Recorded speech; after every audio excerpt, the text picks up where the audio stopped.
अस्सलाम वालेकुम, कैसे हैं आप सब। अब आज हमारा लेक्चर नंबर 32 है, जिसमें हमारे पास जो मेन टॉपिक है वो है टू किंगडम क्लासिफिकेशन सिस्टम। जैसे कि मैंने प्रीवियस लेक्चर में भी बोला था कि एरिस्टोटल ने उस वक़्त के तमाम ऑर्गेनिज़म्स को ग्रुप्स और सब ग्रुप्स में डिवाइड कर दिया था। तो ओल्डेस्ट सिस्टम के मुताबिक जो क्लासिफिकेशन थी उसमें ऑर्गेनिज़म्स को टू ग्रुप्स जैसे कि प्लेंटी और एनिमिलिया में डिवाइड कर दिया गया था। फिर कहा गया कि ऐसे ऑर्गेनिज़म्स जो अपनी खुराक खुद बनाते हैं और किसी दूसरे पे डिपेंड नहीं करते, उसको हमने कह दिया कि वो किंगडम प्लांटी है। मतलब that can prepare their own food and does not depend on other for food material. तो हमने कहा कि ये वाले जो ऑर्गेनिज़म्स हैं वो किंगडम प्लांटी में आते हैं, जिसकी एग्जांपल थी बैक्टीरिया और फंजाई वगैरह।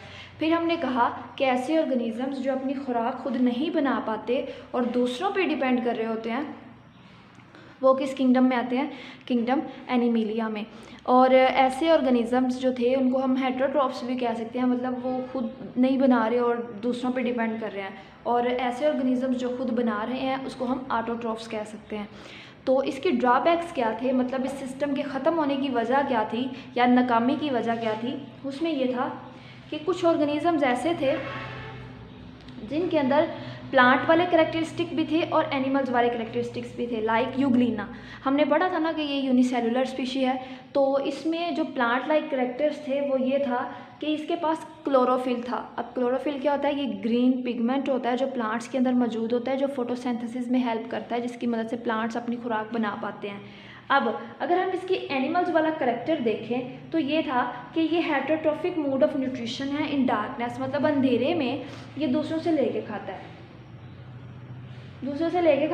और लैक ऑफ सेल वॉल, क्योंकि एनिमल्स में सेल वॉल प्रेजेंट नहीं होता ना, प्लांट्स में प्रेजेंट होती है सेल वॉल। तो इसका यूग्लिना दो तरह के करैक्टर शो कर रहा था। मतलब एक तरफ इसके पास क्लोरोफिल है कि ये प्लांट है, दूसरी तरफ इसके पास सेल वॉल ही नहीं है। प्लांट हो तो सेल वॉल होना चाहिए ना, लेकिन सेल वॉल है ही नहीं इसके पास।